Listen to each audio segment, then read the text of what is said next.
And speaking of being real, I want to kind of talk about when we were both starting out to be sober together. I want to talk about the experiences that we were practicing together, because I feel like it could help a lot of people get out of the circumstances that they were in. The last 2 years of my life was, previously I've obviously talked about on Impulsive, had to choose the right time to bring it up. That was on me. But it was definitely the hardest years of my life, and I realized that nobody was going to come out there and grab me. And it was my learning lesson between me and God that I had to figure out how to get out of this quicksand, right? And what I learned was you are who you hang out with, right? This is the term that we always learn, but imagine if what you're saying out loud dictates what's going on in your life. Let me give you an example. You hang out with people that are ready to go to the gym, that are fit, that they're healthy. They're like, let's go. We're going to get this workout in. They're excited. You hang out with people that are depressed. They're like, oh, I don't even want to get out of bed, bro. Today I'm depressed. I don't want to do anything. Or I have anxiety. Growing up, the term I have anxiety or I'm anxious or I'm depressed I never heard that. And now we're like saying it in every single direction possible. Now, do I believe that there is no such thing as mental illness and people don't have a disorder where they're depressed?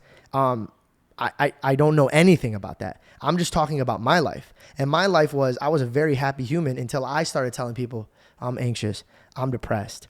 I don't want to talk about it right now. I'm going through it. And then I had to kind of give myself a reality check. I'm like, bro, buddy, it could be way worse. And so I had to look in the mirror and train myself. So every morning I woke up and every night I went to bed, I look in the mirror and I'd be like, I would tell myself good things about myself. You got it. Today's going to be a great day. Give it to God. Today you have lungs in your breath. You have and I just start talking so positively. The first week, it was really weird. I felt very uncomfortable doing it. But then a month goes by, 2 months go by, and now I'm excited to talk about myself.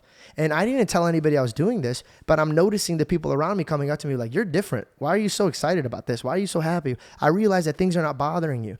I started also noticing that there was things that were bothering me. Like, for example, I was short patient with people that were saying certain type of things. And I was like, look in the mirror, I'm like, today you're going to be patient. Today you're going to be understanding. Today you're going to be quick to listen.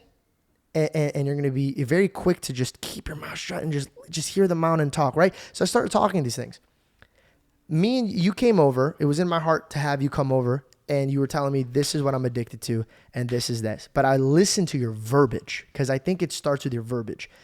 I always joke about how we're made in God's image, and in the beginning was the Word. So I always tell people, maybe the beginning for us is the Word, right? In the beginning, he said, let there be light, and then there was light. So imagine if we're saying stuff, and this has already been proven that we do have vibrations in our voice, right? So imagine if what we're saying, we're bringing this into fruition.